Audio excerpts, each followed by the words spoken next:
The major problem is right here where I'm standing in the parking lot. So instead of having fans and players park here, they'll be busing in from about a mile away. We've been here outside the courthouse for most of the morning. While heavy keys are not just a problem for GM models like this one, they're actually an issue for all types of cars. That's when Anderson drove herself here to this Taco Bell in downtown Fort Wayne. Despite a very soggy start to the day, the games are going on as scheduled. Construction just started yesterday, but sites like this will soon be common here at Fuller's Landing. Some people might think that the fireworks not being here at Parkview Field could be a problem for TinCaps. Airport officials are encouraging people to buy locally instead of going to airports like Indianapolis or Chicago. Turns out the bow wasn't the only thing the suspect had stolen. Later on in the day, his parents brought over a dozen items to the Waterloo Police Department. The bounce houses can be weighted down with weights like these or stakes in the ground.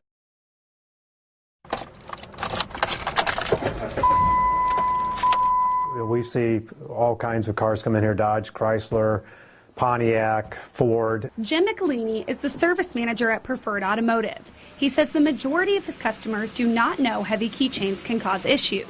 There's not enough awareness. We've only seen it because I've done this for close to 30 years. And I tell most of my customers as soon as they bring their cars in and I pull their keys out to write their car up, hey, you can't do this.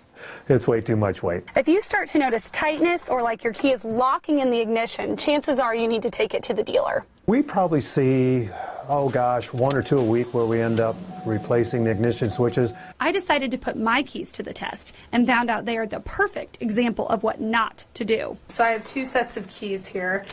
These are my personal keys. Yeah. Can you tell me what's wrong with them? Yes, everything. When your keys are weighed down with other items like your house keys, work keys, and other keychains and unnecessary add-ons like mine, it wears out the tumblers in the ignition switch. Over time, this can make it very difficult to turn your key in the switch or even get it to fit in at all. And that can lead to a costly repair. Different models are different prices naturally. They could be anywhere from $200 to $300 to replace an ignition switch. The good news is you can avoid the expense with a simple fix. If this is the key to your car, key only in the ignition switch, use a quick release for all your other keys. It's been a long and trying year for Alexis Fairchild and her family. Through it all, though, the 17-year-old has kept her positive attitude and says she will not let her accident define her. Completely spontaneous. We thought about it in like a minute, and then within 5 minutes we're walking up to go pay for it. So it was like really fast. The decision to go parasailing may have been a quick one, but it's one that will affect Alexis for the rest of her life. She says she remembers bits and pieces of the day, but there is one image she can't forget. I remember on the scene of the accident, I remember looking down at my fingers and being like, move, and they weren't moving, and I was just like, what is wrong with me? And I couldn't figure it out. Alexis says she still dreams often about that first day of July, but she's working on moving past the pain. I remember a lot of it, but I don't know, it's just not something I want to think about. I don't know, I'm moving forward. I don't need to continue to remember about something that is always there and it happened. I need to move forward or it's kind of gonna haunt me forever. As she continues to make progress, Alexis wants people to know that she is so much more than her accident. But it didn't define me. I mean, I could have let it, but it didn't. Still, the accident has changed Alexis in many ways, both physically and mentally. I went from one day, I could do everything by myself. I was driving, I was on the go. And then the next day, I couldn't figure out how to move my fingers. And then I couldn't figure out how to stand. And I questioned things a lot, if that makes sense.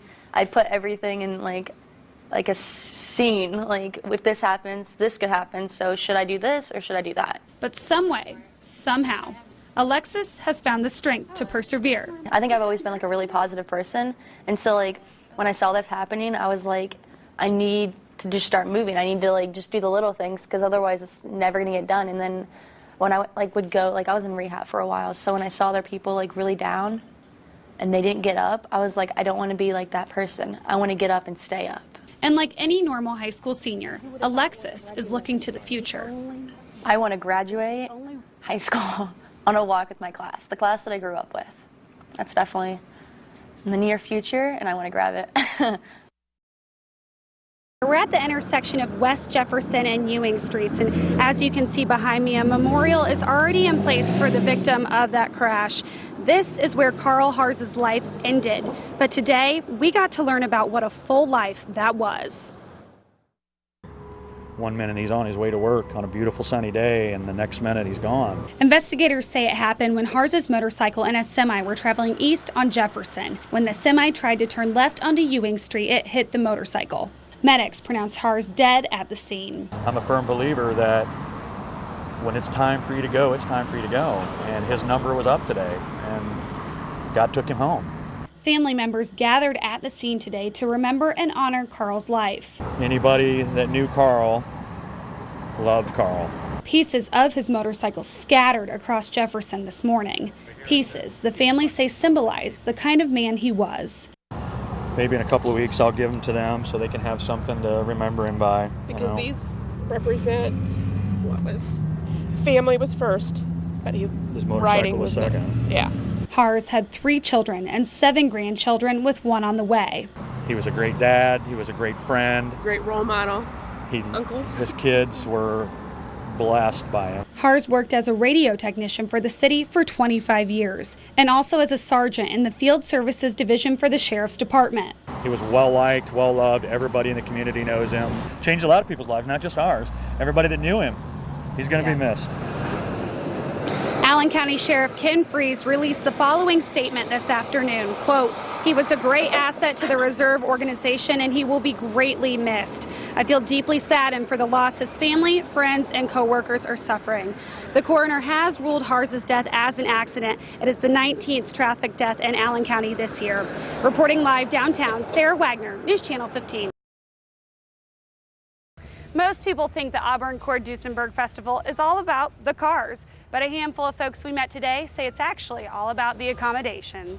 In the base room, you have a bed, sheets, a dresser, a lamp that may or may not work, and you have a sink. Cameron Peterson has called the Auburn Hotel home every Labor Day weekend for the last 13 years. It's an experience to stay here.